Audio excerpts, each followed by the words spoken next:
conference, Auditorium 2. First up this morning, we've got Mr. Michael Connett from Inventa Capital Group. Inventa's a premier investment group with a first-rate portfolio of companies and a world-class team focused on providing the elements the world needs. Here to provide an overview on Inventa Capital, as well as its flagship company, Vizsla Silver, whose vision is to become one of the world's largest single-asset silver primary producers through exploration and development of the Panuco district in Mexico, is Michael Connett, co-founder and managing partner in Inventa Capital and president and CEO of Vizsla Silver. Thanks, Mike.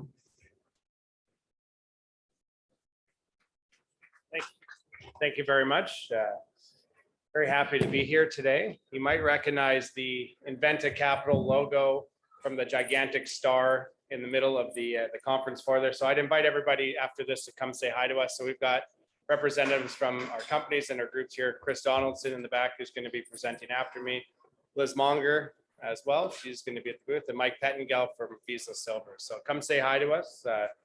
We traveled from Canada to be here, and we're very happy to be here. So I'm going to be talking today about Inventa Capital and how we're providing the elements that the world needs. And in order to do that, I think, not sure how it's, there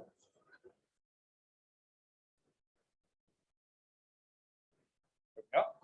In order to do that, I think we should be talking a little bit about how Inventa Capital came to be. So Inventa Capital was founded by myself and Craig Harry in 2017 to seize emerging opportunities in the natural resource sector.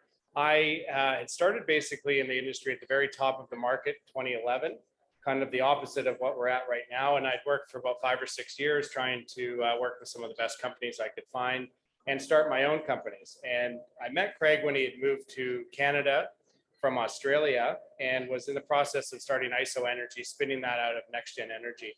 Craig quickly became a mentor to me, and we started a cobalt company. He decided to back me. I had some ideas on cobalt, and in less than 10 months, we took an idea of the cobalt company and sold it for 12 million. That 12 million became worth 5 times that in the market afterwards. Ourselves and our shareholders were rewarded quite nicely from that company. The day that we sold Cobalt One, we incorporated Inventa Capital and Vizsla Silver, and I'll talk about that right now. But we've grown from myself and Craig, a small partnership, to now an award-winning team, technical team of geologists, world-class engineers, leaders in corporate function and market awareness. We have the perfect combination to take ideas from just an idea through incubation to success, and I'll talk about that today. So our mission is to advance these opportunities and to become the world leader in the natural resource finance industry. So we have a track record of success. It's a picture of me and Craig in New York last year, ringing the bell at the New York Stock Exchange for Vizsla Silver. Vizsla, we IPO'd in 2018 at 15 cents a share. We took that from 15 cents to an all-time high of over $3.40. Today we're trading just over $2, but it was upwards of a 23 times return for investors at the IPO. At ISO Energy, ISO has gone from a low of 23 cents to over $6. A maximum return of 28 times there. So there is a track record of success with our affiliated companies, but we've also have other affiliations like Cobalt One, NextGen Energy, Tigers Realm, EMR Capital, and many more. And there's an opportunity, I think, here that's important to talk about. The opportunity is we're sitting at what I believe is a low of really kind of the early stages of recovery in the commodity space. I think there's going to be an incredible amount of money made in the coming commodity cycle, and commodities have bottomed against the S&P 500 index, showing an opportunity similar to the commodity cycle that followed the 2000s tech bust.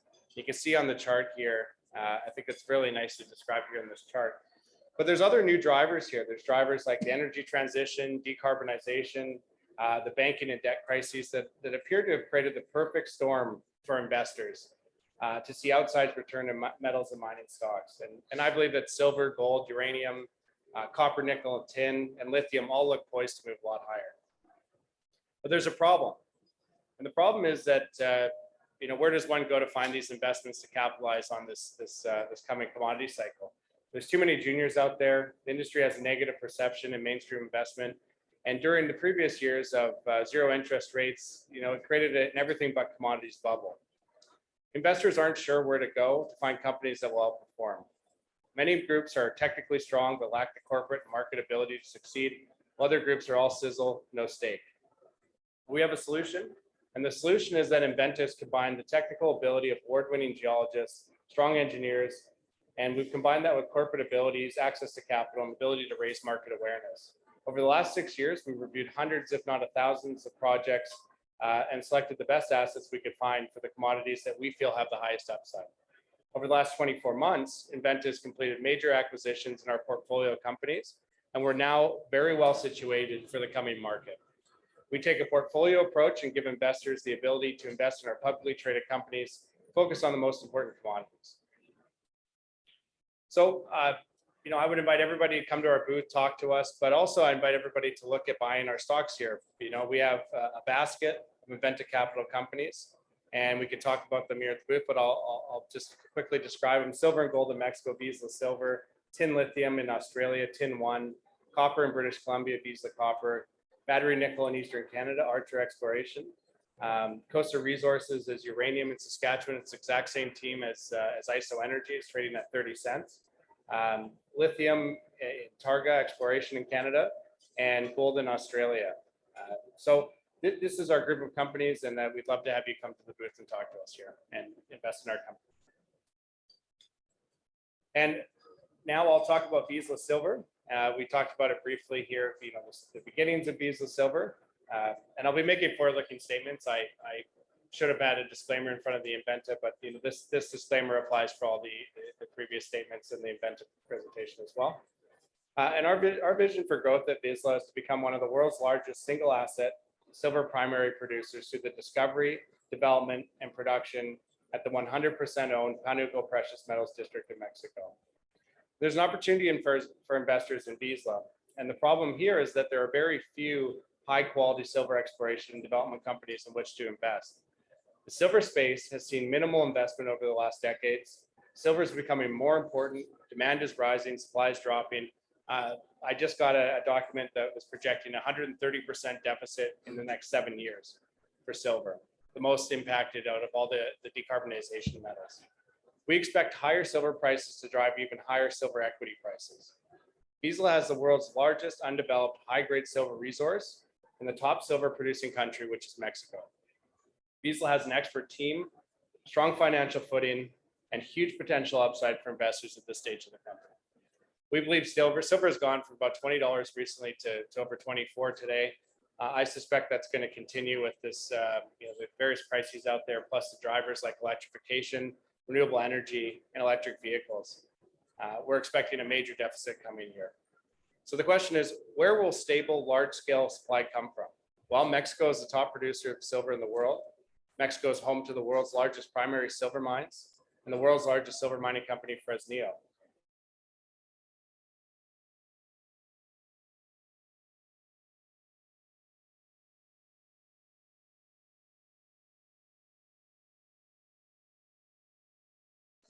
Vizsla Silver's goal is to, but for end users like EV manufacturers as well, and there have been rumors of Elon Musk looking for silver mines.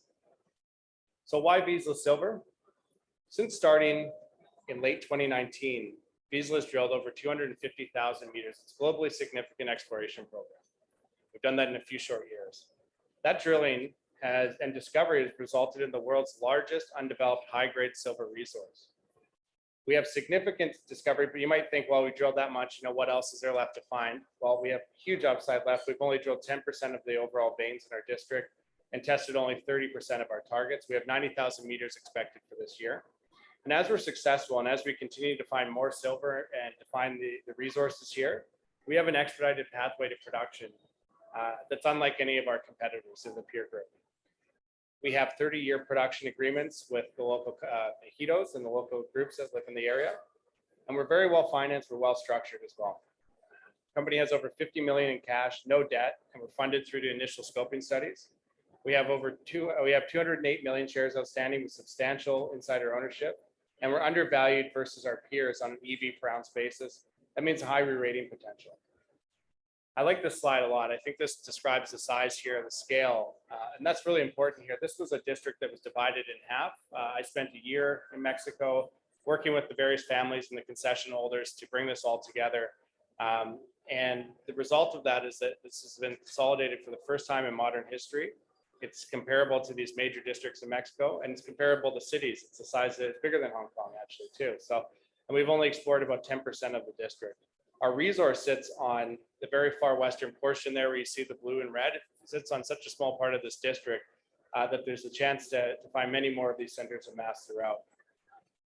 So our resource is 105 million ounces of silver equivalent at 437 grams per ton silver equivalent. And inferred, it's 114 million ounces of silver equivalent at 491 grams silver equivalent. This is at a lower cutoff, 150 gram cutoff. What you'll see is the resource responds very nice to cutoff grade enhancements, and we see minimal metal loss, but a substantial growth in grade. But this is a very good baseline here. And already at these levels here is the world's largest undeveloped high-grade silver project.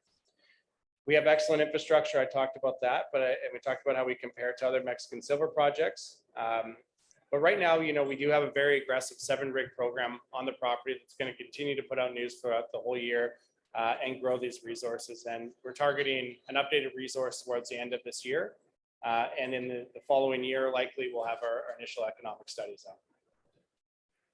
Now, what you can see here, that if you look at what's important in a mining project, and certainly what's important in a silver project, size, grade, and scale are the 3 main takeaways. And we have that. We have the size, we have the scale, and the grade that compares us to the leaders in the space, which I would consider Meg Silver, Silvercrest as, you know, 2 groups that have gone ahead of us and become multi-billion-dollar companies.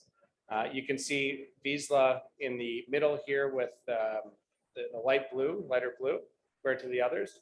You can see that we compare very favorably in terms of size, and the grade is second only to Meg Silver and Silvercrest here in the producer side. As we're continuing to de-risk, we'll move to the left-hand side of this chart as we move into production. But one thing to take away here is that, you know, this is only 3 short years of drilling. I expect the growth here to be substantial and continue to grow. And we'll start to see this as we move outside of the western area into further prospecting, but we do have the potential to make new discoveries very close to our existing resource as well. I think in the future, you know, this is one of these, you know, century-long mining camps. You've seen it before in Mexico. I suspect that in the future, we're going to have the west area as a center of mass, the central area as a center of mass, and the east as a center of mass, all to themselves, where you're going to have large-scale production that is going to be transformative for whatever company owns it. Now, one thing, you know, this is all good, but how do we make money at this? I guess you're probably thinking to yourself, well, you know, we're very undervalued compared to our peers. And what we see here is that pure equities re-rate during the next phase for Vizsla. And we've seen this with Silvercrest, we've seen this with Meg Silver. You have the initial discovery, you have kind of the stock coming back to reality. And then as the projects get de-risked, you see a lot of value added and those ounces that you find being valued at higher and higher amounts. And that's what we see here in this chart. We believe that Vizsla has considerable re-rating potential. We're trading at about $1 an ounce EV, silver equivalent right now. Our best comparables traded over $5. I would think that number has probably increased in the last few days of trading as well. And on the bottom chart here, you see, you know, Vizsla Silver, it's a little bit higher now, but you know, the comparables are well into the billions. Meg Silver, I think, being probably the best comparable. So over the last year here, we've continued to make high-grade discoveries and drill off our resource in the west. We've initiated metallurgical testing. We have 100% ownership of the district. We've completed over 250,000 meters already on the project. But we do have this large-scale program happening right now as we speak, 7 rigs turning, ongoing exploration of high-grade targets and high-potential targets across the district. We expect to have all those inputs like metallurgy, geotech, hydrological, and baseline environmental work all coming into not only an updated project resource in the second half of this year, but an initial PEA, which will be, I think, very good to show the scope and scale of what we're working on here at this project. And I'll demonstrate to the market that we do have what is going to be considered one of the world's largest silver primary producers out of Vizsla Silver. So that's the presentation here. I'm going to make room for Chris Donaldson to finish off with a number of our companies here at Inventa Capital. But I invite everybody to come to our booth, talk to us. We're going to be here for the whole conference, and looking forward to meeting you. Thank you. Thanks very much, Michael. So I'm next here to discuss several of Inventa Capital's group's other significant critical minerals opportunities is Chris Donaldson. Executive Chairman of Tin One Resources and CEO of Vizsla Copper. Thanks, Chris.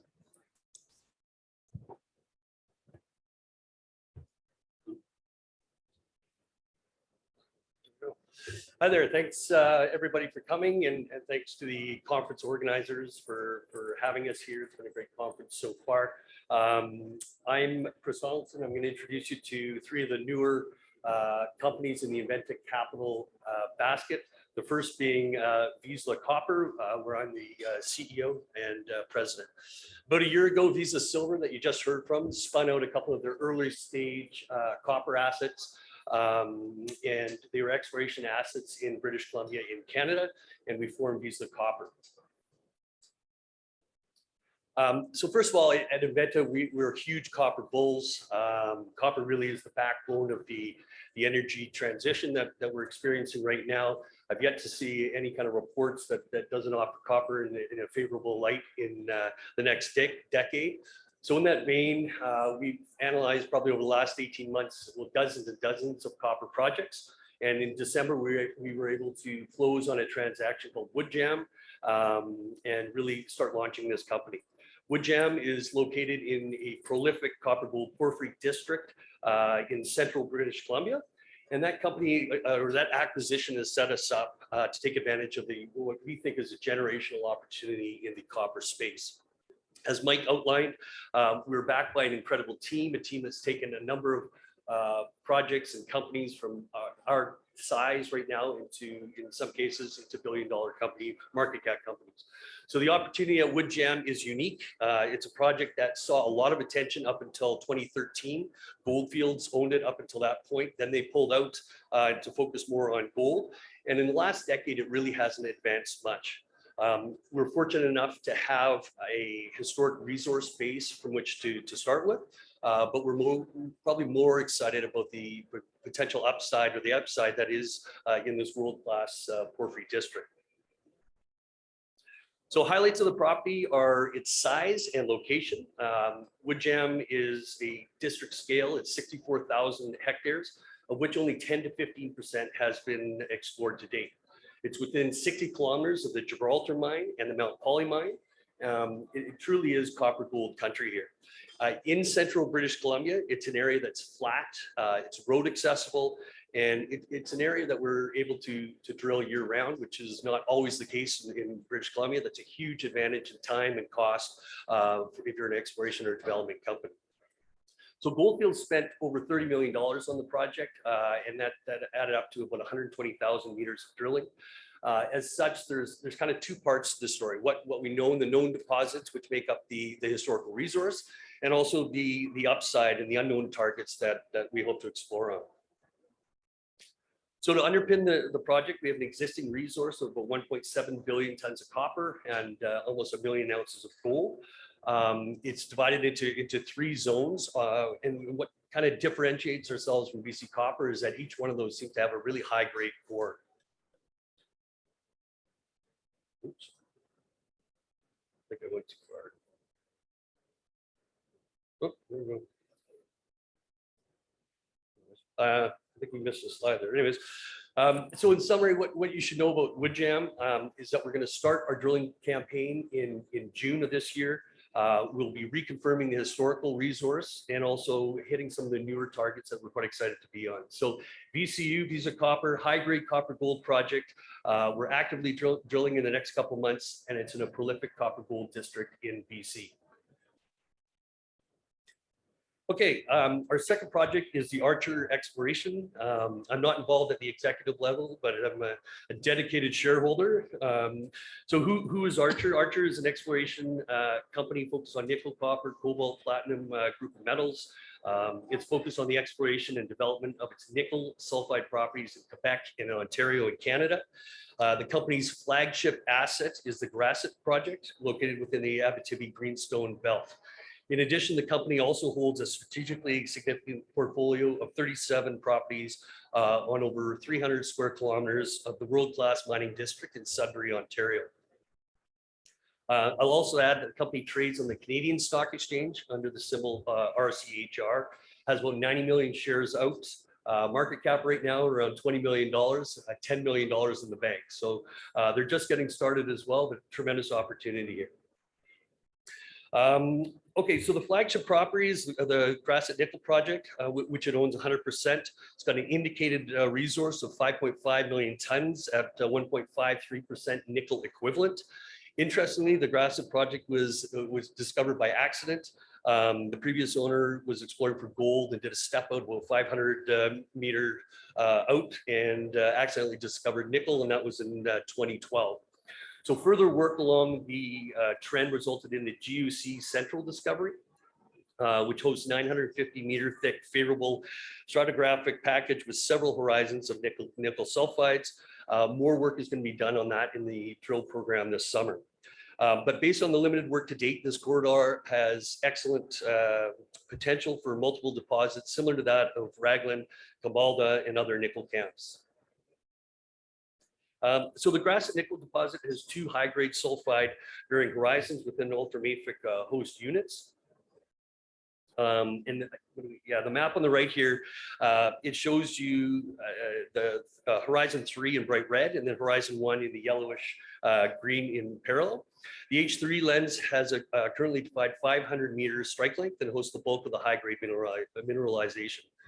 No red flags so far on the nickel metallurgy based on the preliminary work, which is a bonus. In our winter program on this one, we'll test these horizons at depth and explore for additional massive sulfide lenses.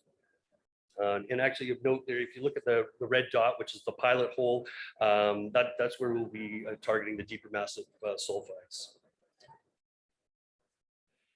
So the existing resource has a defined vertical depth of about 600 meters. However, Archer will be testing to find more nickel at depth, including a planned 1,500 meter drill hole, where directional drilling will be used to test for mineralized extensions efficiently from this main pilot hole. What's impressive to me is the massive sulfide grades of greater than 14% nickel within H3 in the section shown here in the center of the slide. Archer's also got or has a large Sudbury portfolio. This is an underexplored land package with significant blue sky potential. For Archer, the high priority offset dikes are the focus. Some of the radial offset dikes have considerable untested discovery potential. So Archer Exploration, or RCHR, nickel, copper, cobalt, platinum group metals focused exploration company and development company in Quebec and Ontario. Kind of three main points. We've got a very focused exploration program that is funded. It's a $20 million market cap with $10 million in the bank, which seems like a pretty good opportunity to me. Archer. Okay. Last but not least is Tin One Resources, and I'm the executive chairman of Tin One. I'm particularly excited about this company. I was actually down in Tasmania earlier this week, and we spent some time with the crew on the ground and exploring the property. This is a picture right from the top of one of the properties. I am going to outline a few things for you. One, the reason we like tin, and two, talk about our recent drilling results. And three, talk about how we stumbled upon lithium just recently in the last month. So to start, Tin One holds a basket of properties in Northeast Tasmania, where we control 5 of the 7 tin occurrences and have a dominant land position. We love Tasmania, especially in the Northeast, as all the properties are located in an area that was either a past tin producing district or forested. All of the properties that we have are currently zoned for future commercial production. So if you put your development lens on, it's about as clear of a pathway to development as you can get. Okay, so we started assembling this land package about 5 years ago when nobody cared about tin, but actually Mike and one of our geologists read an article from MIT, which stated that tin is actually going to be the metal that is most impacted by electrification. So we started assembling these packages. Nobody cared about tin until about 3 years ago when that thesis started to play out and the price started to rise. It peaked, well, hopefully it hasn't peaked forever, but it peaked in March of last year at over 51,000 a ton. A lot of excitement came back in the tin market. Unfortunately, the tin market is very small and is affected by changes. The price wavers quite dramatically, so it's pulled back a little bit from now. However, the long-term outlook for tin is very, very positive, very similar to copper. The main use of tin is in solder. Over 50% of the use is in solder. It really is the glue that holds batteries together. What's also interesting is the supply. About 80% of the supply comes from areas like DRC, Indonesia, and Myanmar. We're seeing more emphasis on critical metals coming from clean jurisdictions, and some of these have, those places mentioned, have kind of lax ESG requirements. So having a solid project in a good area such as Australia is absolutely coveted. So our primary focus has been on our project called Great Pyramid. Great Pyramid is a hill. We were just up there. You're able to drive right on top of it. There's logging roads everywhere. It's a fantastic place to be building on a mine. That project has a historical resource on it that stopped advancing in the mid 80s. It's fairly small, about 10,000 tons of contained tin. So we did a drilling program, did 5,000 meters, and basically try to do three things. One, confirm the historical resource. Two is to test at depth and also test laterally. And all assays have now been released, and everything was very, very positive. We found mineralization down over 200 meters. Just outside the historical pit, we hit 80 meters at 2.5 times the grade that we have, and it's still open in all directions right now. So very promising on that. We're in the process right now of updating our resource, which should come out in the next few months. And while that was going on, we started doing some preliminary work on our second project, which is Aberfoyle. Aberfoyle, you may have heard of it if you're in the tin space. It's a historic tin producing district, produced over 2 million tons of tin and tungsten. It was shuttered in the mid 80s when the tin price collapsed. Back in those days, they were basically just chasing high grade veins. So we went about and tried to do a little some more modern techniques. And so we've been doing a lot of sampling and mapping on the project, looking for tin and tungsten. We also did some multi-element testing, and this is where it's kind of become quite interesting. We found some very high levels of lithium, over 1%, 1.1%. And that has really gotten the attention of a number of companies. It's also got the attention of the university there, Codes, as well as the MRT. These are 4 times higher grades than any other lithium find in Tasmania before. So this is an incredible opportunity for our company. It's still early days, but we're now doing an extensive mapping program, looking for these lithium micas to see if we potentially have a district here. So that's tin one. So you got tin and lithium in Australia, 2 of the most impacted metals with electrification. Coming up, we're going to have an updated resource on our tin project. Hopefully that'll give us a re-rating. And then potentially we've got a district scale lithium discovery at Aberfoyle. So certainly exciting times, lots of news flow coming up. So with that, thank you guys for taking the time here. I'm happy to be able to give a little snapshot of Vizsla Silver, Vizsla Copper, Archer, and Tin One. As Mike said before, we'd love to chat with you more. We're at booth 54, which is the big star right in the middle of the conference here. So thanks for having us, and take care. Excellent. Thanks very much, Chris. FYI Resources has developed an innovative process design for the integrated production of high quality, high purity alumina, predominantly for use in electric vehicles, sapphire glass, and other broader tech applications.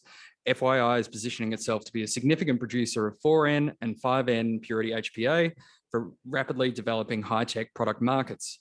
FYI applies both an ESG and economic overlay of the company and its operations to ensure the creation of sustainable shareholder value. Here to tell us more is FYI Managing Director, Roland Hill. Thanks, Roland. Thank you very much, George. Good morning, ladies and gentlemen. It's good to be here. Also, thanks to the organisers and sponsors, which I think, George, you're one of them. So I'm excited to be here. I'm excited to introduce FYI to you. I'm going to steer the conversation away a little bit from hard rocks and drilling and go to something a little bit downstream. So FYI is in the business of making what's called high purity alumina. I'll just flip over these disclaimers, just so you can look at that anytime you like. Just by way of mention, this presentation is on our website, so you can get back to that anytime, or at least come and see me at the booth to discuss this further. But why are we doing HPA? I think the whole conference is centered today around, and tomorrow, centered around the future-facing commodities. Obviously, they're very important. We see the lithiums and the graphites and all the other minerals playing their role. And certainly something that's a little bit overlooked is HPA. Nonetheless, it's a very important role to be played in the decarbonising future of the world. So I wanted to stop with this slide particularly, just to start there and just outline what our mission is. Obviously, this is the thing that drives us and steers our business, and most importantly is the shareholder value. So another important slide to stop at is our leadership team, the directors and management. Now, they might look a little bit tame, a little bit carefree there, but believe me, these guys are well and truly well experienced, well qualified for what we want to do and what we're attempting to do in terms of making quite an unusual product, a downstream product, available and commercial. So a very good team that we've assembled together, and obviously that's evolving as our project evolves. Quite a nice tight little capital structure, major shareholders, a couple of smaller funds and what have you. Management owns quite a significant amount, so quite well incentivized to see a success of this project. So in a nutshell, what is HPA?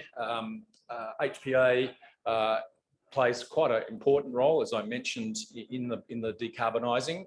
It has two main functions, I suppose. One goes into batteries, but a broader and more significant market is on the LED sapphire glass market. We're going to address both of those, and I'll go into the market a little bit further. But essentially, we've been working on a flow sheet for the last 5 years, have had tier one help with that. We've essentially cracked the code in making this product. It really is quite an exceptional product. The purity is 99.99% or higher. And you can imagine the hurdles, the technical hurdles to get to that point. And hence, that's what drives us. That's where we see our advantages, that we've cracked the code. And because it's difficult to make, it demands a high margin in the market. And that's essentially our motivation. So what is the fuss? What have we developed? This is just a summary, I suppose, of our flow sheet that we've developed and refined over the years. We talk about feedstock. We've got over 150 years of our own proprietary feedstock there. We are experimenting and optimizing with other feedstocks as well to supplement, to improve the efficiency of this flow sheet. But essentially, it boils down to how well this is optimized and definitely how efficient it is. And that's what drives our commercial advantage in the market. As a result of all the work that we've been doing and the detail that we've put into that flow sheet, we completed the DFS back in April 2021. And this is essentially the results of all that work, and something that will be the basis of our project going forward. We see that's quite an incredible thing for a small throughput, a production of about 10,000 tonnes per annum, which is our rate of DFS. It throws out an NPV well over $1 billion US. So you can see the advantages of this particular product once commercialised. So we see a couple of key points there, 5 key points that we see has been an exceptional reason to get into this business. Again, just some highlights of the project matrix, some really quite incredible numbers there. So the IRRs, the mine life is only based at 25 years because that's sort of a modelling mine life. It's not the life of our resource. Capital is quite large for a company at this stage, but we don't see that that's going to be too much of an issue, knowing where we see the market going and some of the support that we've been gathering along the way. But impressively, very quick payback, 3.2 years, as outlined in the DFS, and spits out quite a healthy amount of cash, again, for a small output. And I think it's a very important point to lean away from. We're not a traditional miner, we're a downstream processor, and hence the reason why we get those sorts of margins. I did talk a little bit earlier about the market. This probably demonstrates it a bit easier and probably a little bit easier to grasp.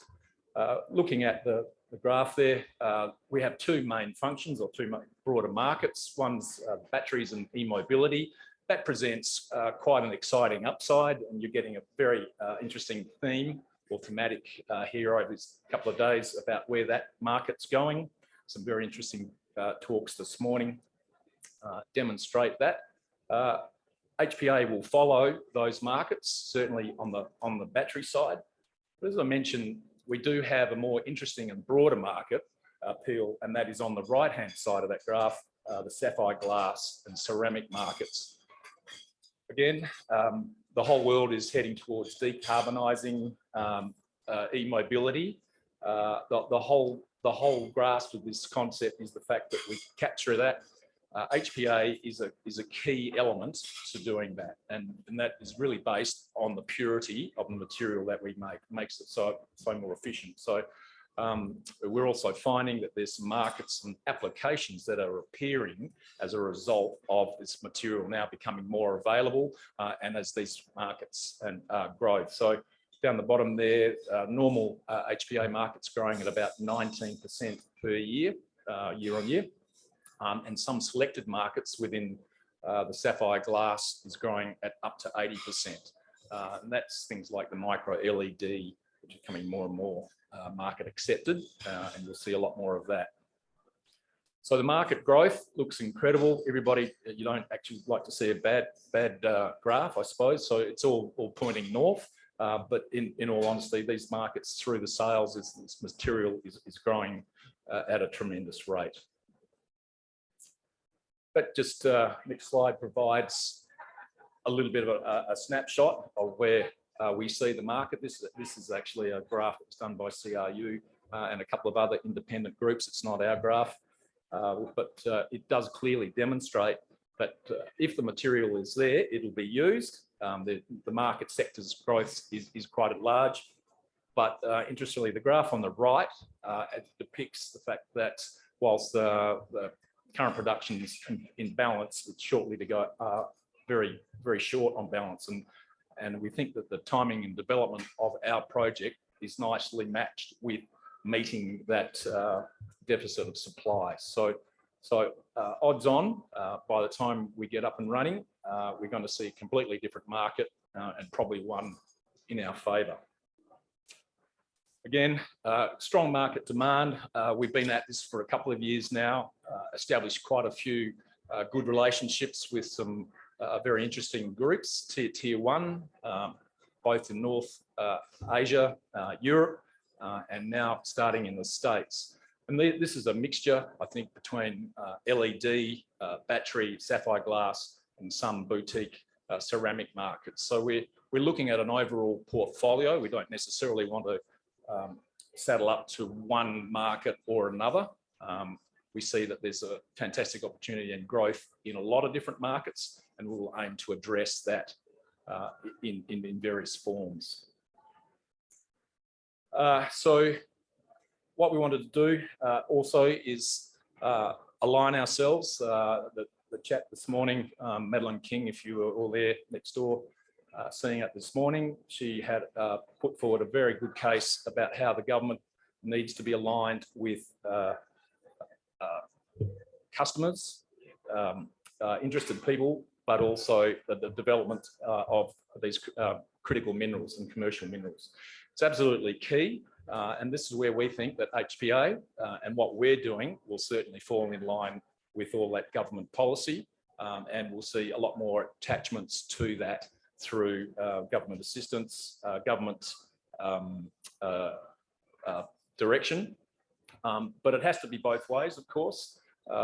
Companies also have to oblige and do their bit to appeal to the overall HPA government policy. So we see that our bit particularly is doing well. Our whole strategy is aligned to develop with government policy. And along with that, I think importantly is also ESG. ESG can be a rod for many people's backs.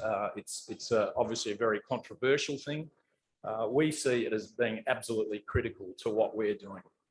ESG is now also becoming a key factor for customers.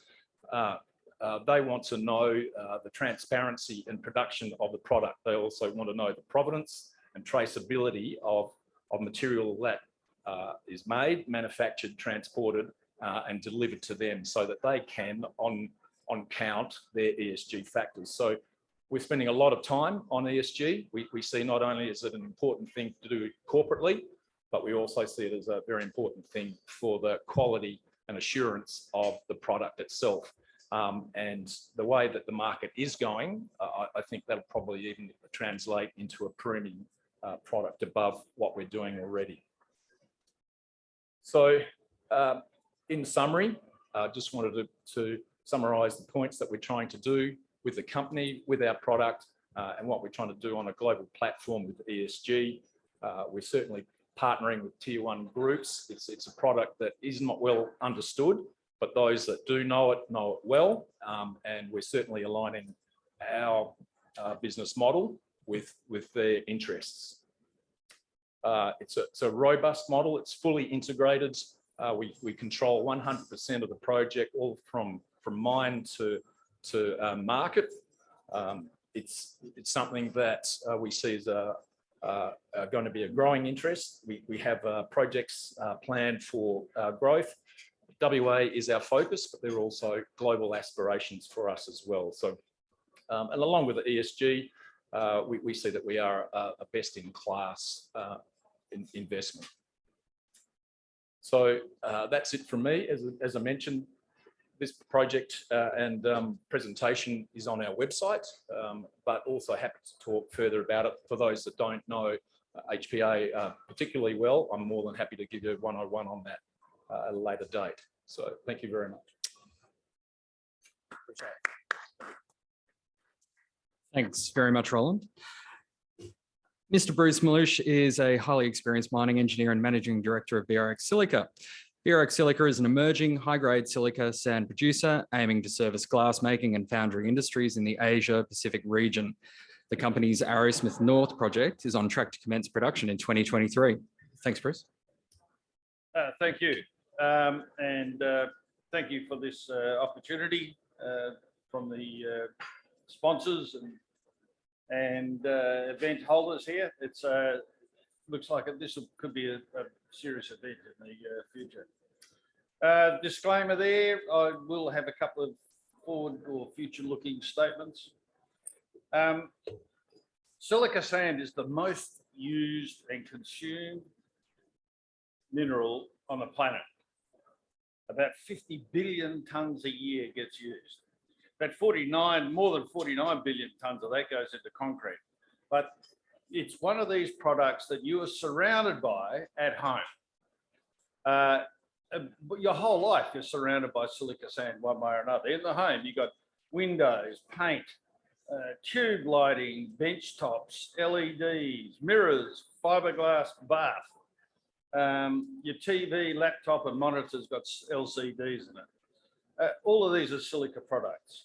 In your car, you've got, you're surrounded by glass in there. You don't think about it much when you're driving your car, maybe even the sunroof, the headlamps, the LED lights, the LCD displays, the paint, the tires. Silicon rubber's been around for quite a while.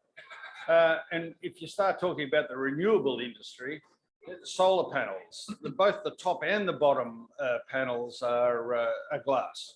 The ultra clear glass on the top, less quality on the bottom. And by the way, each solar panel's got a couple of grams of silver in it, if you're listening earlier. But also very high-tech portions of of the renewables industry. For a start, that high tensile fiberglass yarn is used to make the fiberglass covers that go on wind turbine blades, mainly because they get belt birds every now and then and don't want to poke a hole in the blade. So it's actually very high-tech fiberglass.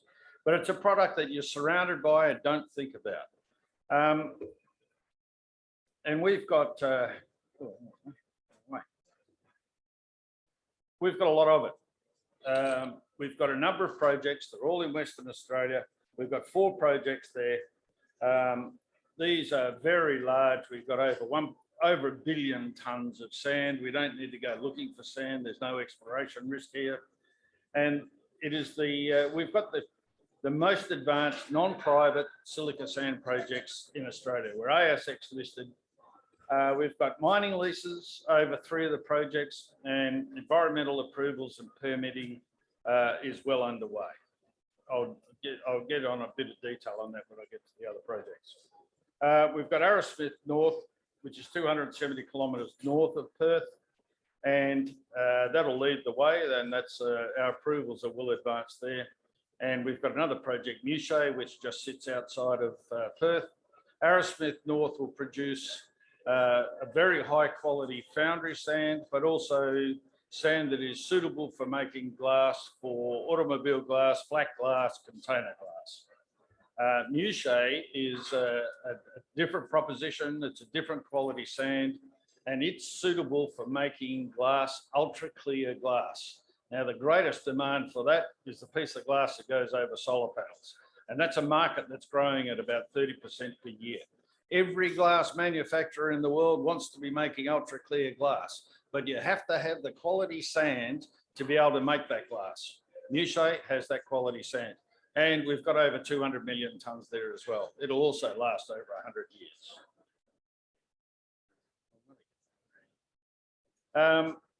We're based in Western Australia. When we selected these sites, it was for a couple of reasons. One is that it is all derived from granite. This is eroded from granite, so it's feldspar, but it's full of quartz as well. So it's the quartz crystals we're looking to get and clean up, and that's the product ultimately we sell. But it has #1 highway that runs all the way around Australia, runs past both of our projects that we're looking to develop, and we're also next door to railway lines.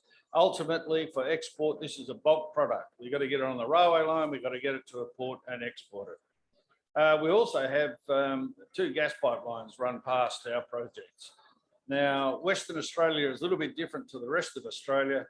We have a domestic reservation policy where there's a portion of onshore gas production, or any oil and gas production, has to be sold domestically. So our price of gas currently in Western Australia is the cheapest gas in the world. Now, when it comes to making glass, for example, 80% of the cost of producing glass is energy. So having cheap gas nearby is a good deal. But these are very long term. So we do have this potential to be making glass and other downstream opportunities as well. And in fact, we're looking at producing silica flour as well. Arrowsmith North, we've got 200 million tonnes in reserve. That's drilled out. We've drilled out, I think, the first 8 years of production with grade control. So that's a very high quality reserve. And we've completed resource estimates, metallurgical test work, process circuit design, engineering, and we're all the way down to fabrication.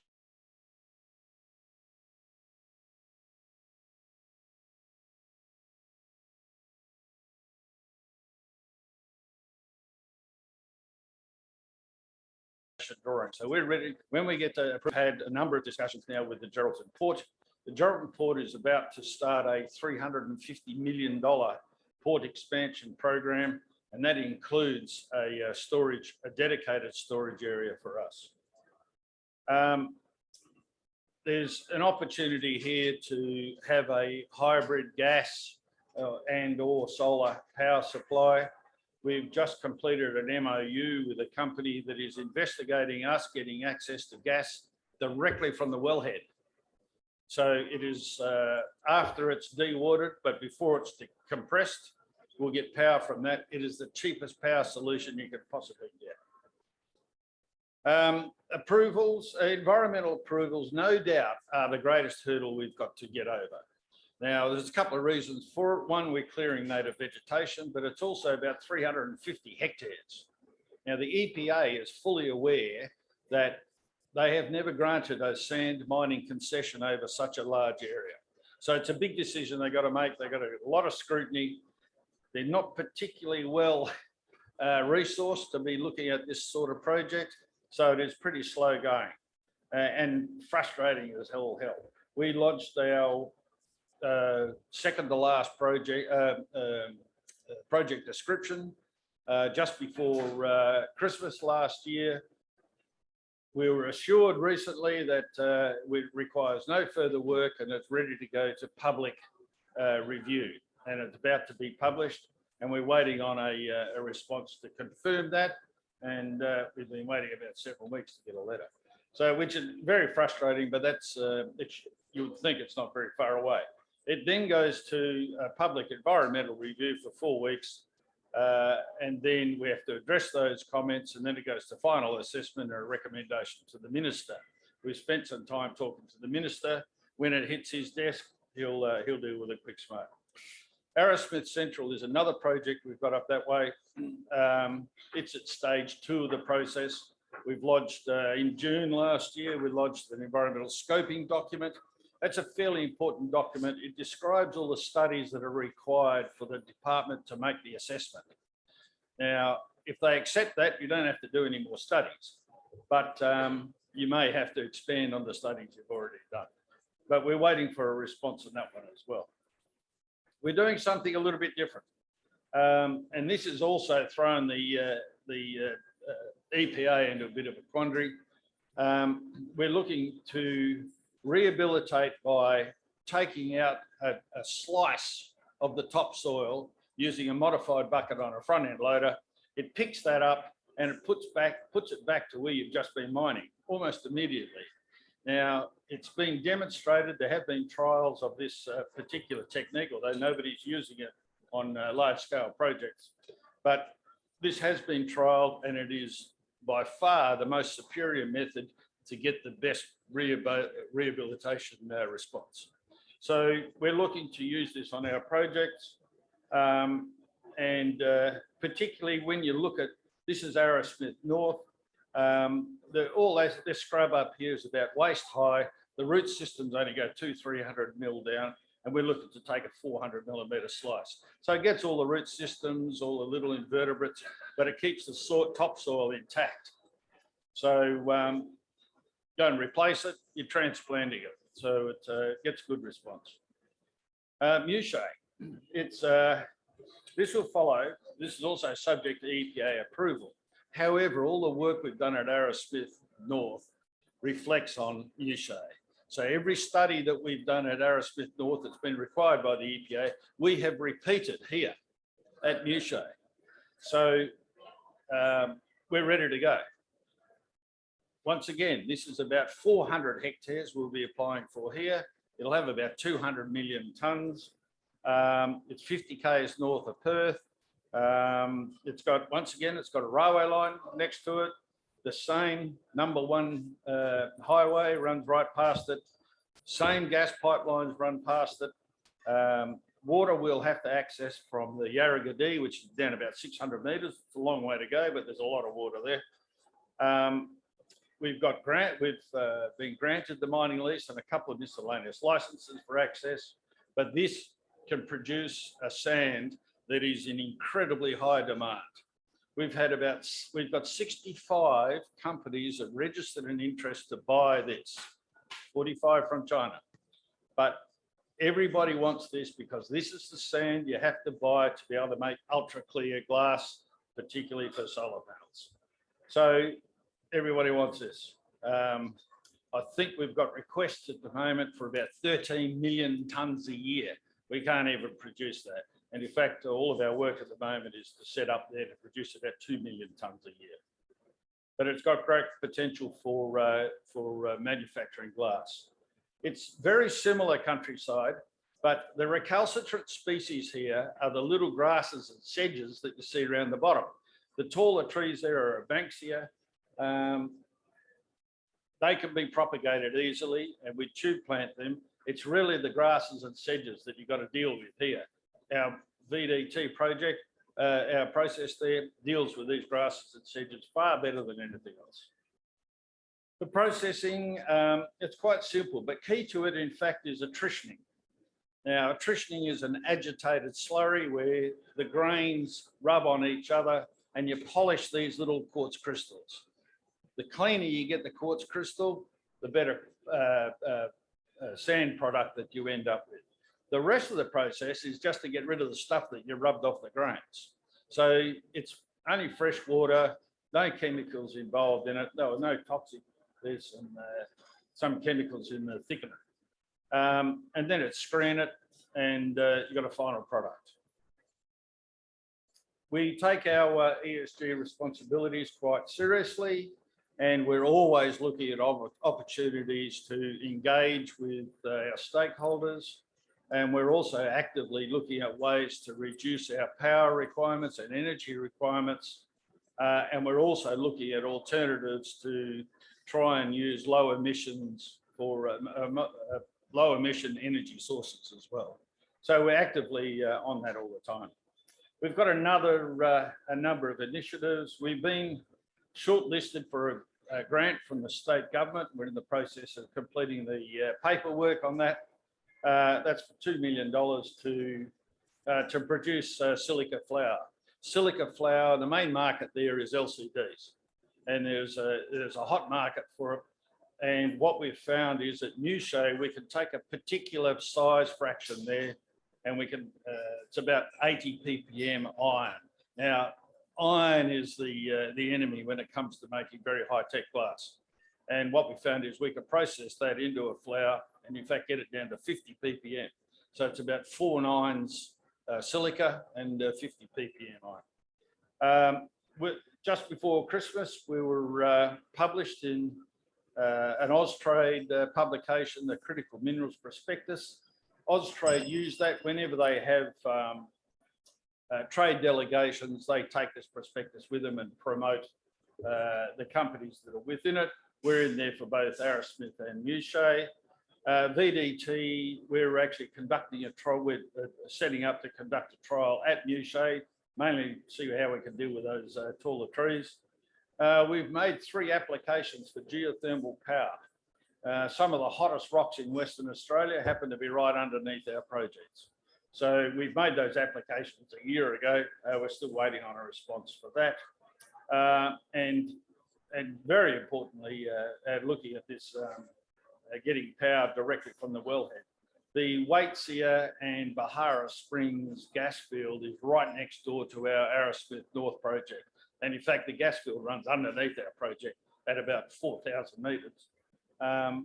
It's a great alternative power supply. Team, pretty small. We don't have a lot of people, but very experienced and getting more experienced in sand all the time. Corporately, we've got about 500 odd million shares out there. It's really the price has drifted off because the news flow while you're in the EPA process is very slow, and obviously shareholders are frustrated as we are. We've got a few bucks in the bank. We're not spending a lot of money now. All the money that's required for studies and engineering is spent. We've done that, so we're ready to go. So really, it's talking about silica sand. The world is actually running out of silica sand, and particularly good quality silica sand. So when you think down the beach, forget that. That's potentially mainly calcium carbonate. And when you look at desert sands, there's that sort of reddy orange tinge to it. That's iron. And when it comes to iron, that's the enemy when you come to making any glass or silica products. We've got very long-term projects. We're looking to sign 10-year contracts where with the silica industry, 3 years is regarded as a long-term contract. So we're looking at very long-term projects, and we've got this potential here for ultra clear glass production from NYSE. And we're actively talking to a couple of the major glass producers to produce glass in Australia. And the economic imperative there is cheap gas. So, and that won't change for quite a while. And if we want to meet the government's initiatives on decarbonising Australia, we need a lot more solar panels. And at the moment, they all come from China. And the federal government is very uncomfortable having a supply chain to one country. So there's a lot of government support to try and manufacture solar panels in Western Australia, or in Australia. So thank you very much. Thanks very much, Bruce. That was great.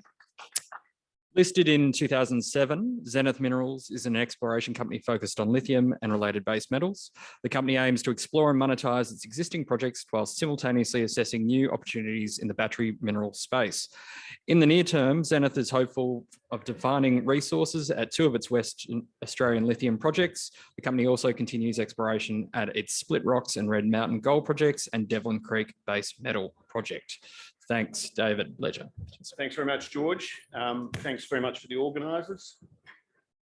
Thank you, particularly Tribeca and Argonaut for putting on this function. I'll be talking about Zenith Minerals and its projects. First of all, I'd like to talk to you about some of the value that we see in the company at the moment. I was presenting in February and I spoke to a share price that was 25 cents. I'm speaking about a month and 6 weeks later, if be known, and we're 15 cents.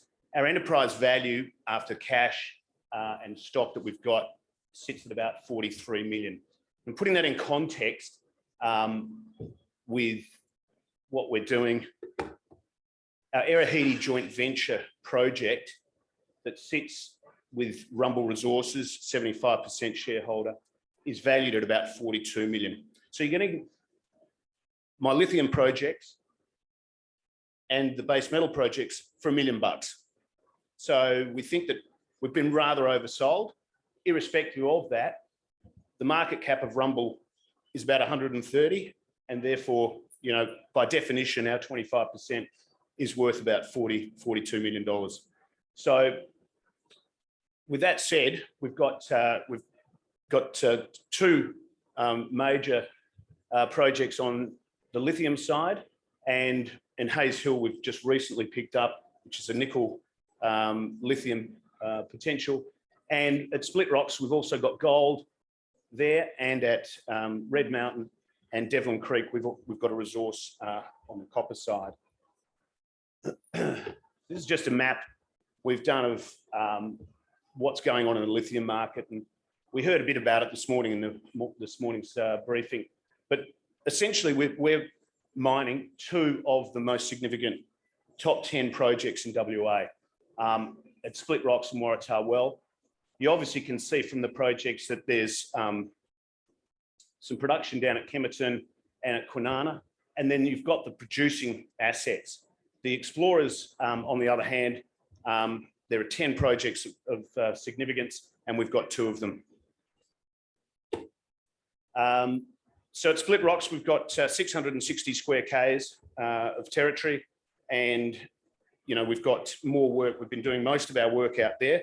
At Waratah Well, we've been spending a limited amount of capital, but we've started drilling and have been getting some really good results. And the recent acquisition at Hayes Hill, we're going to be starting imminently in the next month.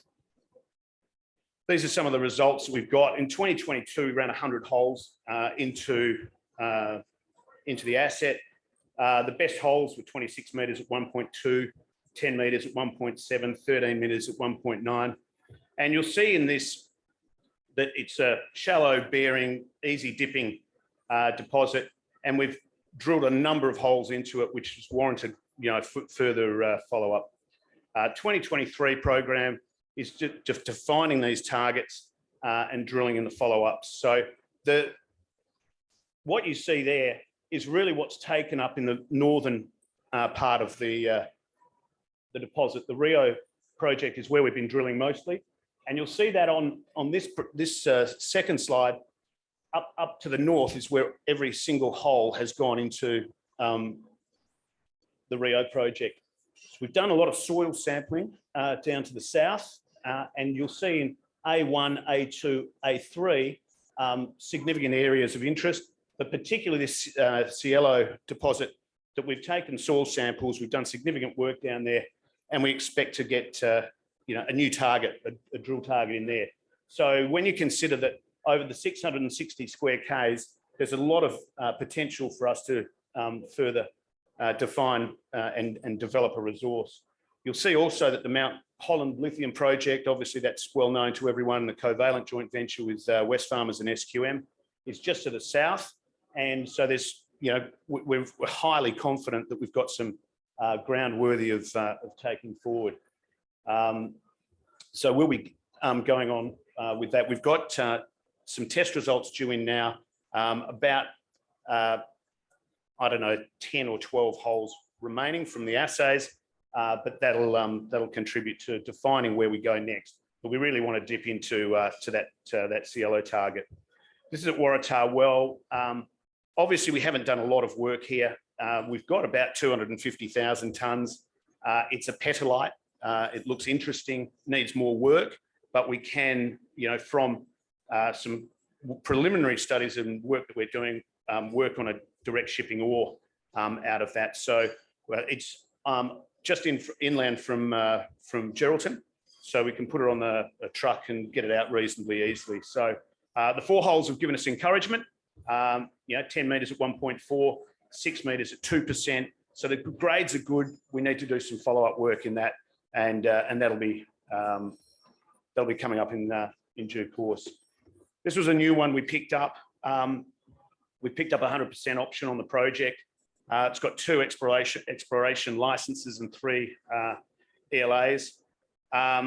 It's interesting in that the location of it's next to the Dome and Sinclair assets, you can see there, which were part of Essential Metals. That's been picked up by Independence and Tangi and their joint venture. That was bought for $136 million. And to the south, we saw some results last week out of Galileo, who had some good hits and a pretty good share price reaction. So it's in that Norseman area. It's really good for nickel and lithium, and we hope to get into that imminently. We've got a budget for it, and we're going to be taking soil samples off it so we can, define the target more easily. On the base metal side and copper and gold, I talked to you briefly about the Erahidi and 25% interest, but the other 3 projects are 100% owned by us. Split Rocks Gold is right adjacent to where we're drilling for lithium. It sits on the Parker Dome, and we have been out there drilling as recently as the last couple of weeks. We've dropped an additional 15 holes, diamond holes, 4 RC holes, and they're going into the lab for assay. We're quietly confident because we've got some good grades in them.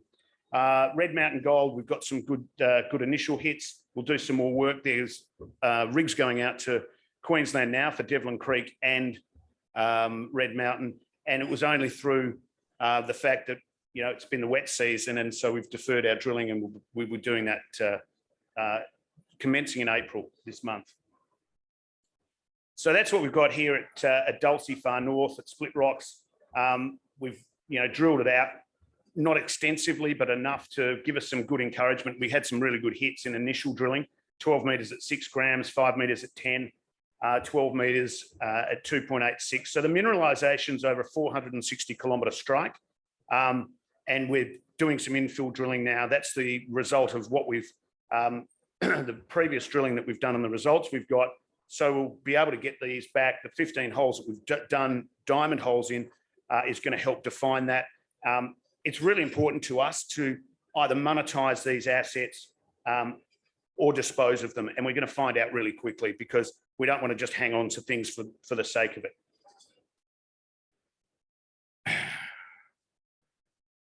This is Red Mountain. we've taken a lot of soils out of this one. It's really, high potential. We're sitting between Krakow and Mount Rawdon. Both of it had endowments of over 2 million ounces in their lifetime. We are very confident that this has got a lot in it. We've taken the soils, as you can see, and we've had some surface drilling done recently. So the results in there are quite good. At surface, there's some really, really good grades and warrant following up. So the rig's going out there. We're going to be drilling to around 400 metres. We're looking to hit a breccia pipe, which we think exists below this area. And that to us will be significant enough to warrant development, further drilling, and/or it's going to pique the interest of Eris at Krakow and Evolution at Mount Rawdon, both who have approached us and with a view to doing something with us. So Red Mountains there, you've got Privateer and Auburn, which we haven't done work on yet, but they're all sitting around the same area, and we're hopeful of some good information out of those. At Devlin Creek, we're sitting on 4.9 million tonnes at 1.2% copper. So, everyone's been talking about copper. We think that this has got a good potential. We want to get it to about 10 million tonnes, and then we can start seriously having the discussion about whether we sell it or develop it. Because, mate, we cannot continue to live, I guess, on exploration alone. We've got to move into development, and this is an asset that's got some real potential. So Sulphide City to the north, we've done some drilling. We've got more to do up there, but we're going to be drilling down on the Snook deposit, where we've been getting some good intersections, and we'll continue on with that. At Sulphide City, this is what we've been determined. We've now, under Kevin Seymour, who's been directing traffic there, his exploration plan is to drill a lot more underneath the zone of mineralisation. The stuff is the material that we've found so far has been off the top surface of it, but we believe it's down dipping, and we're going to chase that down.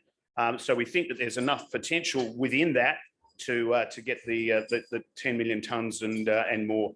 So there's a lot of work to do up at Devlin Creek, but again, within our exploration budget this year, we think we've got the potential to get some good results.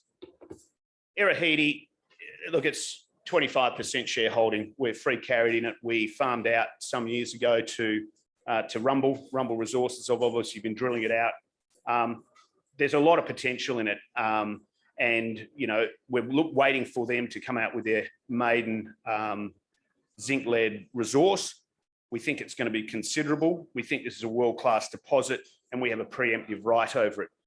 This is the one that I'm telling you, and the market's telling you is worth 42 million bucks, and my enterprise value is $1 for everything else you buy in this portfolio. And within this, we've got a lot of ground ourselves. So the drilling that's been done has been on the joint venture property, but we see in the outlined in the light blue, we have 100% ground. And really, we're waiting for Erahidi or Rumble particularly to come up with the resource and the numbers to warrant the work that we want to do in our own right under the outside of the joint venture on our own ground. This is our board of directors. Mick Clifford is our Chief Executive Officer. He's been working very hard on the lithium asset. And Kevin Seymour is our General Manager of Discovery. So he's looking after the things outside of the lithium, and Mick's looking after the things inside the lithium assets. Jeff Rogers has just come on as a new non-executive director. He has a lot of experience in resource financing and joint ventures. He was doing that as a lawyer, and Andrew Bruton has also a legal background. So we're well catered for in terms of the management. So to highlight what we're doing, we're focusing on building the lithium endowment. We think there's substantial, just a huge amount of potential in those assets. Certainly at Split Rocks, we know that there is a number of targets that are worth going for. And we're going to expand our lithium portfolio. We're continuing to look for ground. So that's demonstrated by what we did at Hayes Hill and the ground that we picked up there. we monetize our gold and base metal assets. And that's what we did with Kevin. We brought him in to bring that up. He's ex-Ramelius, and we believe that, you know, there's a lot of potential within those because we've got resources, but we develop them and monetize, or we move them on. The Arahidi joint venture is going to look after itself. They will, in their presentation, be able to inform you a little bit more about it, but we're very confident of the value in that. And we've got a reasonably strong balance sheet of cash and equities of $10 million. So really, our philosophy is to build on the exploration success that we've had to date. It's developing for the future, and it's about optimizing what we do. So, you know, we can look at everything that we've got, and it's our decision now to drive, you know, a monetizing philosophy and a value-adding one as well. So that is it. And I thank you, George. And any questions? We're in booth 66, and either myself or Julian Goldsworthy will be happy to take any questions from anyone. Thanks a lot. Thanks very much, David. Up next, we have Mr. Simon Kidston. Simon is a non-executive director of Lithium Minerals. Simon has an investment banking background with more than 30 years global experience with groups such as Macquarie Bank and HSBC.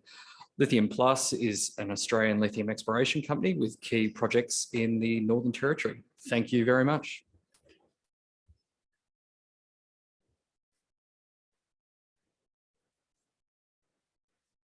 Thank you very much. Great to be here today. I'm very excited to tell you about Lithium Plus Minerals. Essentially what we have is high impact lithium exploration. What we've done is picked up a strategic land package in what I believe is one of the hottest lithium fields in the Australian market. Importantly, this package was acquired back in 2018. That's significant because back then there wasn't the land rush for quality lithium projects, and our founder and chairman, Dr. Bin Guo, was able to secure a very good suite of tenements in the heart of the Bino lithium field. Back then, a little company called Core Lithium, market capitalization of $20 million, was also kicking off its exploration program. And over the last 3 or 4 years, they've had phenomenal success and have now begun exporting from their mine with a market valuation approaching $2 billion.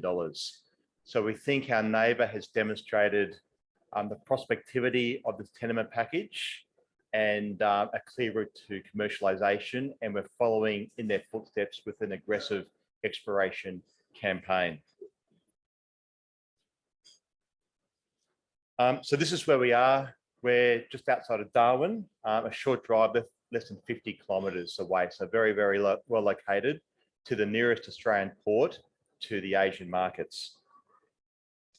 In terms of our corporate snapshot, we have a very tight share structure. Over 48% of the shares in issue are escrowed for 12 months from today. That's important because any share price movement will be amplified in terms of the free trading shares. A very, very important point there to note. The second key consideration is that we've got a 9% shareholder in the form of CATL. CATL is the world's largest battery manufacturer.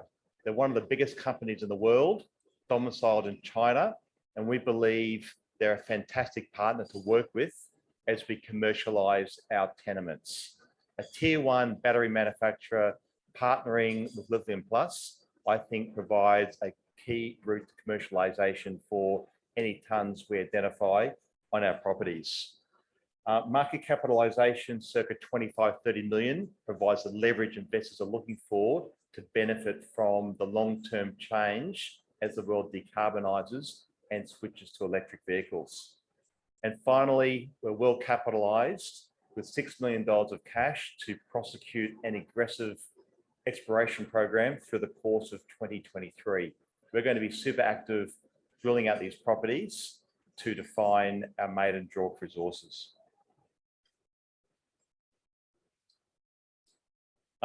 This is where we're located. As I mentioned, the Bino area, located very close to the Port of Darwin, some 50 kilometres away, is truly a tier 1 jurisdiction. On this map in front of you, you can see the colour blue is depicting the mining licenses of our neighbour called Lithium, and our properties here are depicted in brown and red. And you can see we surround a granted mining licence on 3 sides.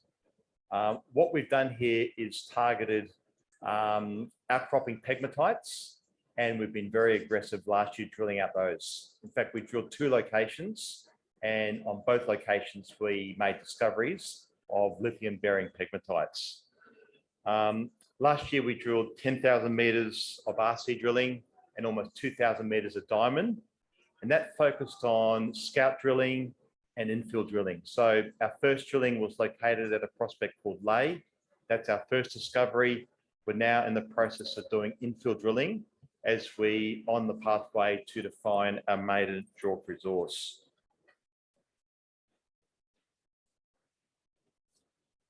I love this slide. It's a cross-section of our discovery at Lay in the centre of our tenement package, immediately adjacent to one of the core lithium discoveries. What this shows you is thick, juicy intercepts of lithium-bearing pegmatite. We're looking at widths here of between 20 and 30 metres, and what we've observed is the grade increases at depth. I think a general observation of the Bino field is that the first 50 metres is weathered and therefore not mineralised. I guess over millions of years, rain has washed away the mineralisation the first 50 metres, but as we get below that into the fresh rock, grade increases at depth.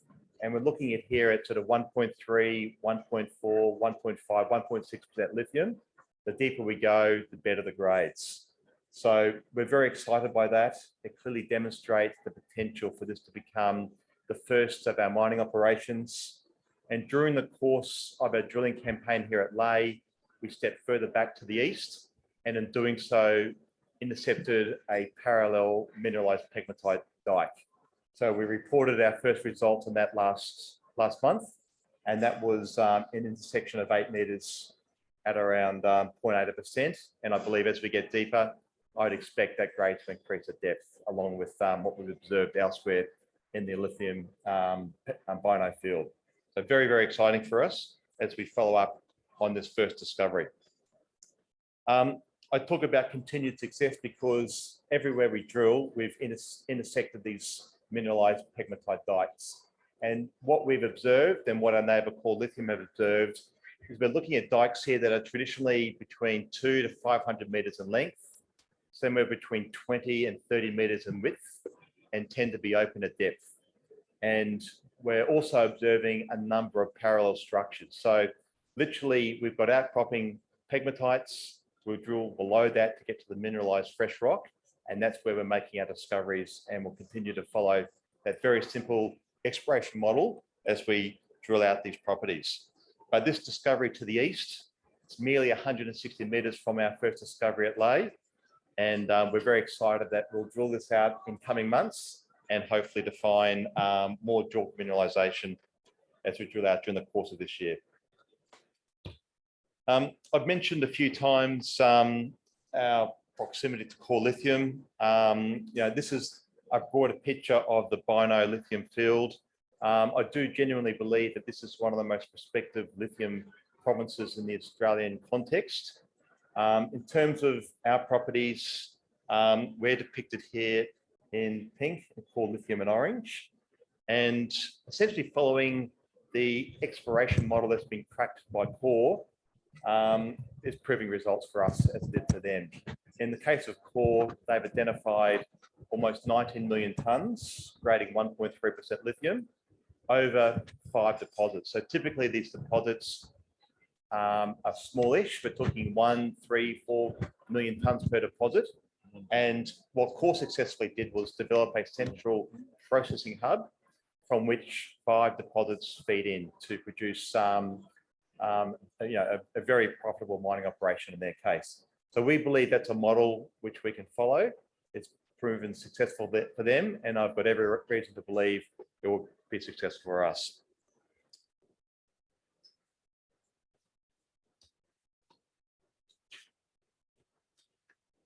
Okay, so this really just summarizes, I guess, our 6 key prospects.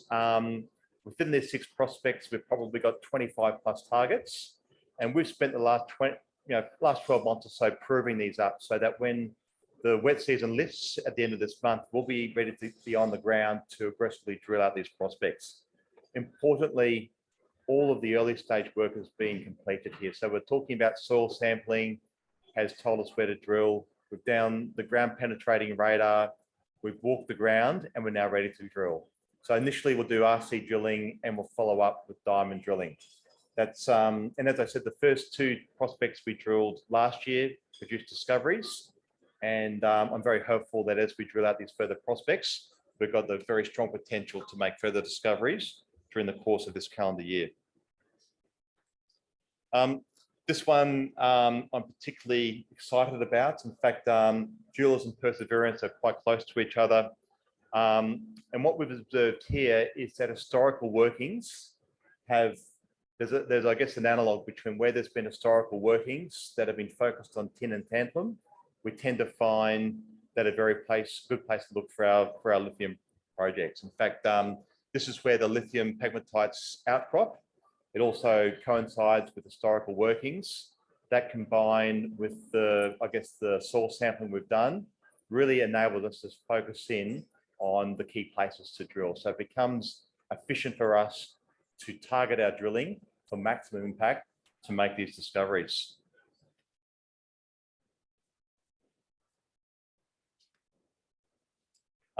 This slide, I guess, shows you another one of our prospects. It's called Southwest Kai. I guess illustrative of what we see throughout our tenement package. In this case, in the pink here, you can see the discovery made by Corp called Far West Central. They've defined a deposit there, which appears to be trending onto our tenement package, which is depicted here in green.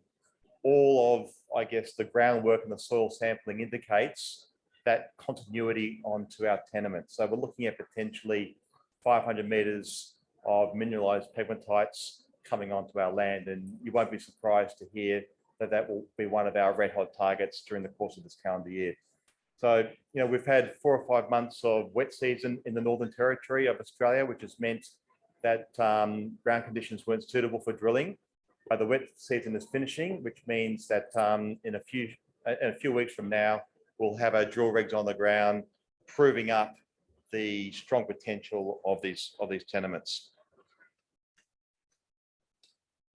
So I guess when I summarize our forward program, looking at the next 12 months, we're going to be actively drilling from the end of April to the beginning of December. Our corporate objective is to define our maiden JORC resources by the end of this calendar year.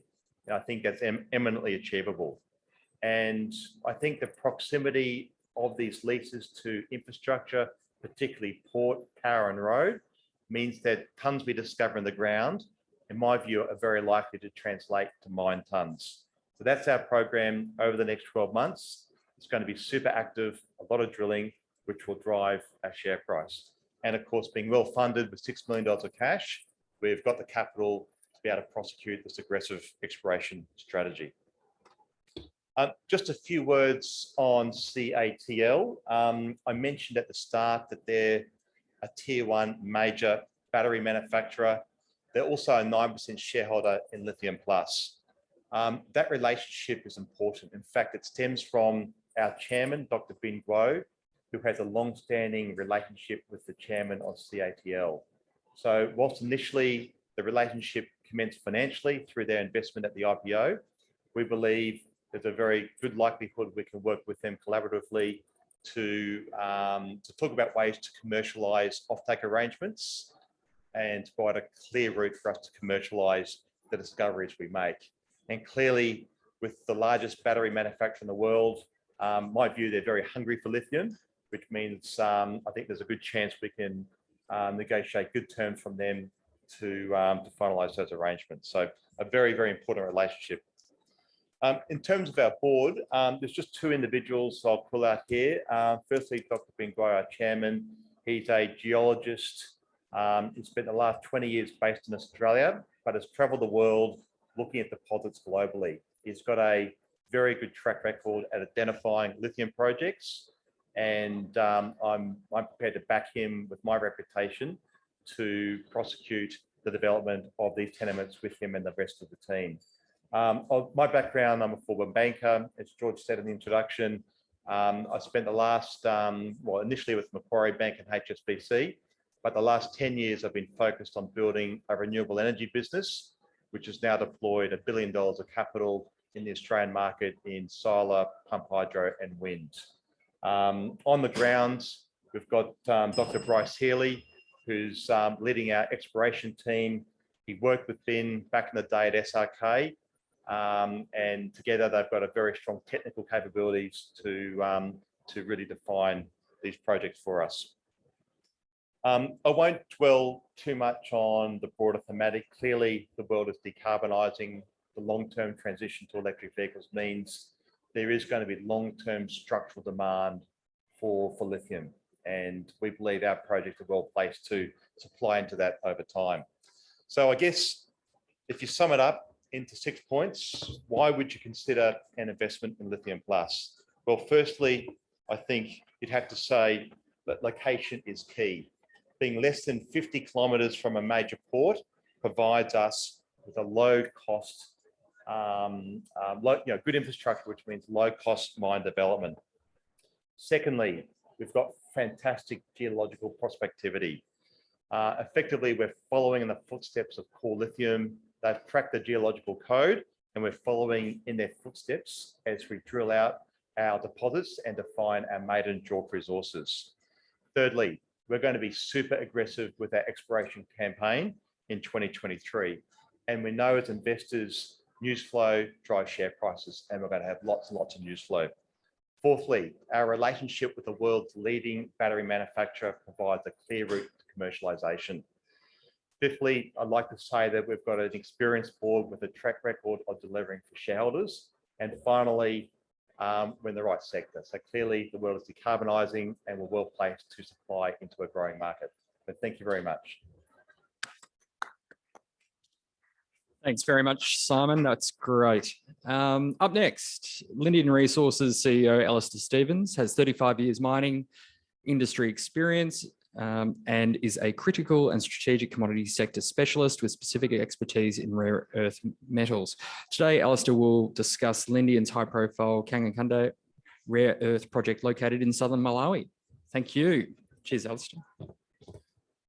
Thank you very much for that introduction.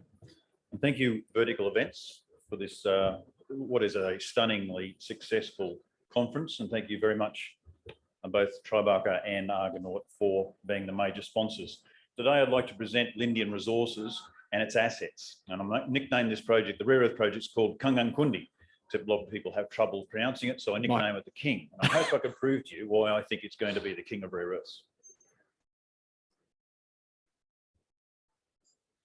I had a disclaimer last year at the ADU conference because I had no data to go to the market with. Today I have data, so there's a limitation on how much I used to use the disclaimer in some of my claims through this presentation. Lindian Resources has about 1 billion shares on issue. We have market capitalisation around about 268 million shares. There's some options, 100 million options and 33 million performance rights. We have a particularly good register with a very well-connected community in the top 10. And some great liquidity in the stock I've just mentioned before. Our success in share price has been the introduction of the rare earth project Kangankunde into the company. So Kangankunde, the King, I'm going to make a presentation to suggest and draw you to the conclusion that this is a strategically vitally important rare earth project. It's going to have a major position in the rare earth industry, has a short run rate of production, and is destined to be a major supplier. I'd also like to introduce Lindian's bauxite assets in Guinea. And since the Indonesian government has reaffirmed their cessation of bauxite assets as of June 2023, there's been an escalation in interest within the industry for Ghanaian bauxite. So I'm very optimistic that the significant assets we have in bauxite there will be precipitated into something commercial in the near term. So let's talk about Kangankunde. Everyone wants to hear about the rare earths rather than the bauxite assets. It has the potential being a significant size, and I'll step you through why I think that is. It is under a current mining license with a fully permitted environmental certificate for production. The metallurgical process is a simple gravity separation. Environmentally, it's going to have a particularly good zero carbon footprint with some of the programs you can put in place. Most importantly, and quite unusually, this product has a non-radioactive signature. So it's a near-term development asset with potentially a very long mine life. Kangankunde is located in Malawi, which is in the southern and eastern portion of Africa. The map here on the right, Malawi borders the Rift Valley and this great lake called Malawi. The project's located to the south near a major city called Blantyre, which is a financial and commercial centre for Malawi. The project itself, the red dot outbox there is the mining licence, of which Kangankunde is located with an exploration licence around the outside. We've got a M1 tarmac highway 5 kilometres to our west. We've got a high voltage power line 6 kilometres to our west. On the east, 9 kilometres to a rail line that takes you to the Port Vera or Port Nacala. And to the north, a town called Balaka, which has a population of 35,000 people. So it's particularly well centred around some great infrastructural facilities. So this is what Kangankunde looks like. It's a hill that stands about 200 metres above the surrounding plain. The larger picture there is taken during the dry season, and some of those striations you can see on that face are trenching that went across the old trenches from the 1980s that the French government put in to assay some of the carbonatite there. That entire face, that's the northern face you're looking at there, is completely mineralised with monazite mineralisation. The other photos are taken during the wet season. It's nice and green, drill rig on site. And what we have, and I'll explain in a section here, is a carbonatite. It's like a volcanic plug, and we've got some unusual brecciation textures within it. So we've got this veining, which is the left-hand photograph, a mixed breccia carbonatite. The light material there is a contamination with host rock, and then the carbonatite itself here, and then some really stunning crystal growths within this, this complex. This is the geology. So it's a volcanic plug. The lilac zone there demonstrates the actual carbonatite material that hosts the rare earth mineralization. And around the outside of this, there's this zone of brecciation. So you can imagine a volcano's erupted, and there's this massive fracturing around the outside, and there's oozing and squeezing of carbonatite material into this breccia, and eventually goes down in grade as it gets further away. On the right-hand side, the complex is a dimension of about 800 metres north-south by around about 700 metres east-west, with the lilac zone being the carbonatite and the brown zone being the breccia around the outside, and the very yellowy zone there, just a zone of alteration. Typical mineralisation within the carbonatite itself ranges around about 2.2 to 3% rare earths. And in the breccia, it seems to be about 1.5% on the contact, and then decreases in grade further down away from the complex. So this is what it looks like in cross-section. We've been focused most of our drilling from the top of the hill. Near the drill holes that we've done, there's an off-section here, so there's a bit of an overlap there from the depth of field of view that these drill holes are representing. So the red dotted line there represents all the drilling that we're doing, actually do a resource determination. And then below that, we've got some deep drilling that is going to commence after Easter with an exploration target. Now, Urals Hartley's is a modification of a presentation done by that I presented at Urals Hartley's. And they made an estimation, which I think is reasonably accurate, of around about 250 million tonnes within that zone, just above that red dotted line. So that deep drilling that we're doing now is to demonstrate the fact that there's either 2, 3, or even 4 times the capacity of that resource to extend at depth as an exploration target. So potentially we're looking at something that could eventually one day be 1 billion tonnes of resources. And this is what the mineralisation looks like. Significant intervals of going 3 and to 4% mineralisation. And that bottom run of core you can see in that photograph, you can see all the green monazite distributed in the mineralisation. And that 0.8% intersection is where the monazite mineralisation is harder to detect. And this is a typical run of assays that we got from our first drilling. I haven't got them all here, You can see here the mineralisation starts at surface. It's still present at 300 metres. It's got great continuity around that 2.8, 2.9, even a 3% interval. And then the last intersection there I've got is the breccia, 138 metres at 1.5% rare earths. So we're getting a particularly good handle on the distribution and the grade of this deposit. Back in the 80s, the French government did some work on this project and determined that gravity separation was all was needed to recover it. We've replicated most of that, so it is still gravity separation, spirals, tables, and what the French did after that was an electrostatic precipitation. They didn't have access to the type of technology we have now for multi-gravity separators and the magnetic separation. The multi-gravity separators are particularly good. They're used in the tin industry to actually separate heavy material from light material in the fine fraction, the -50 size fraction. And what we can see now is we understand how the French got a 60% recovery at a 60% concentrate grade, and then they didn't have these multi-gravity separators. And I'll show you some photos of what the results of that looks like. So here's the central photograph. Here is a shaking table. The dark stream there is the waste, and all the green material is the green monazite being recovered. And you get just a close-up of that on the right-hand side. Is you can see the colour of the monazite here, particularly green, a great separation from the waste material. That photograph on the left-hand side is relatively new technology. It's not leading edge technology. It's used quite extensively within parts of the industry. I don't know whether it's been used on rare earths or not, but that is the -50 micron fraction that couldn't be recovered in history.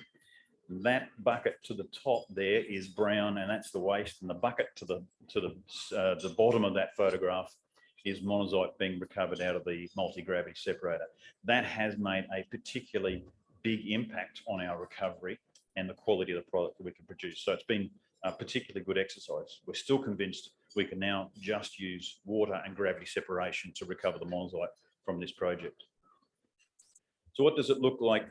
Two pieces of information missing from this is there's the NdPr ratio 20.4. I can't tell you the concentrate grade at the moment, but I can tell you what we're seeing as we understand how the French got a 60% concentrate grade. So we're pretty confident that we can actually replicate that. In fact, the first lot of metallurgical results are due to be published next week, and we can explain a little bit more about what recovery and grade looks like. Is it radioactive? Absolutely not. In fact, the grades of uranium and thorium we're getting in the drill holes are around about 0.5 to 2 to 3 ppm uranium with a ratio of about 1:8 or 1:10 with thorium. So we're very convinced now that this is just going to be a general goods concentrate product. And therefore interest is the distribution of the rare earths up to the NdPr ratio 20.4. So it is a light rare earth project, but it's good NdPr ratio. We've hit this project very hard and very quickly. We got shareholder approval on the 29th of September last year, and we quickly progressed to our drilling phase for resource drilling, of which we've completed the resource drilling. We've only got about 50% of the assays back from the lab at this moment. So there's still a lot of assays that are going to hit the market in April and probably in a little bit of May. The metallurgical test work, as I say, is due to be initial phase side-up test work will be due to be published next week, which will then lead into a phase 2, which is more of a continuous process exercise. The mineral resource estimate for this project is due to be published sometime in the late second quarter of this year, so probably around June or thereabouts. We are going to progress quickly now into a development phase. So it's a demonstration plant. And part of the design of the plant was what second-hand mills are available versus what would we like to choose. It just so happened we have identified a second-hand mill that will probably give us a notional throughput capacity of around about 350,000 tonne per annum. It's essentially, the demonstration plant is essentially a feasibility study, but because it's in a mining license, we can actually sell the product and make profit. So it's a 2-year feasibility study that's going to generate revenue. What we'll do after that is we'll optimise this plant. We're not expecting it to be perfect in the first day. We'll optimise it, run it for a period of time, understand the engineering design, and then go for stage 2, which could actually be 1.5 million tonne per annum or thereabouts, producing 30,000 tonnes per annum of rare earths in concentrate. We can do this because we are a fully permitted mining licence with an environmental certificate. So this is where I think this project will position itself eventually in the industry. I call it the anatomy of a tier 1 rare earth asset. I think it's probably got the capacity of being 1 billion tonnes with development in the future. It's not what our goal is to now, to produce tonnes. It's about to produce enough resources that can get us into the demonstration plant, and then probably do some more resource drilling that will facilitate the potential scaling up of this project. I think it's easily going to be 10 million tonnes of contained rare earths. I actually think if it gets to 1 billion tonnes and the grade hangs in there, it's something like 25 million tonnes of contained rare earth in resource, potentially. And that would put it as the largest, I think, rare earth project in the world.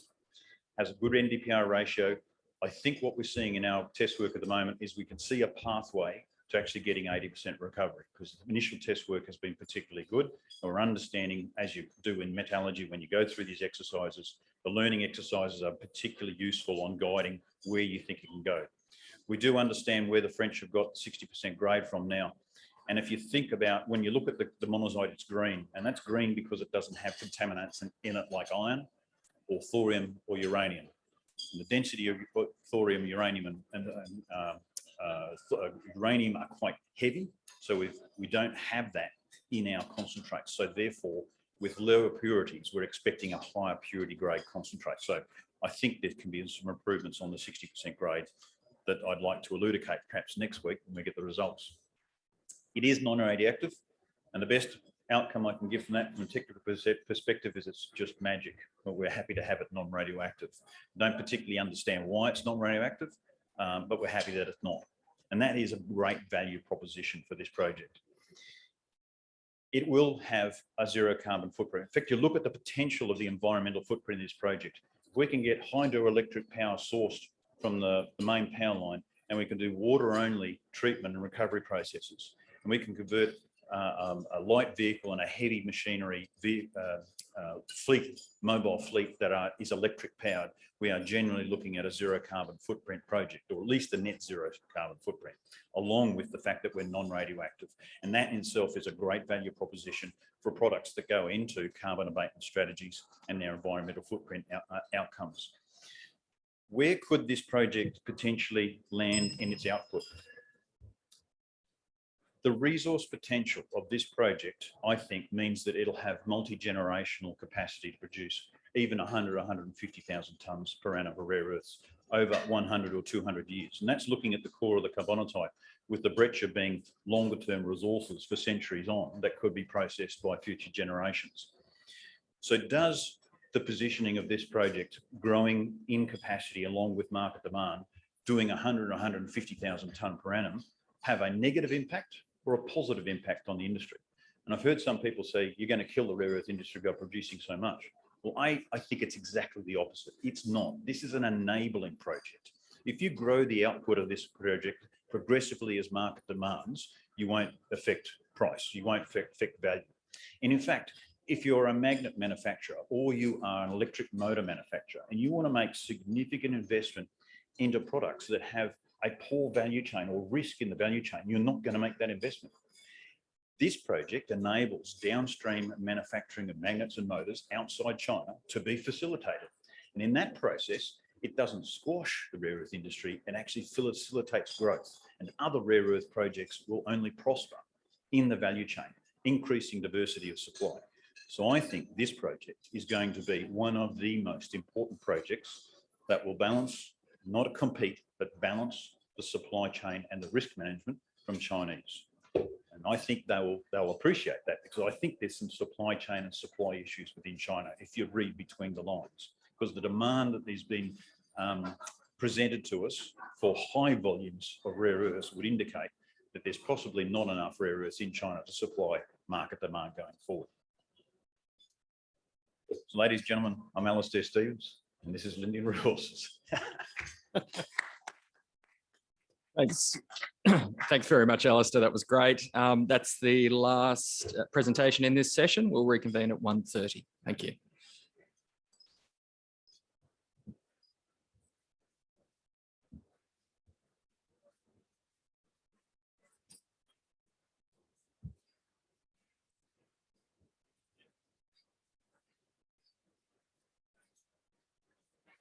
That's great.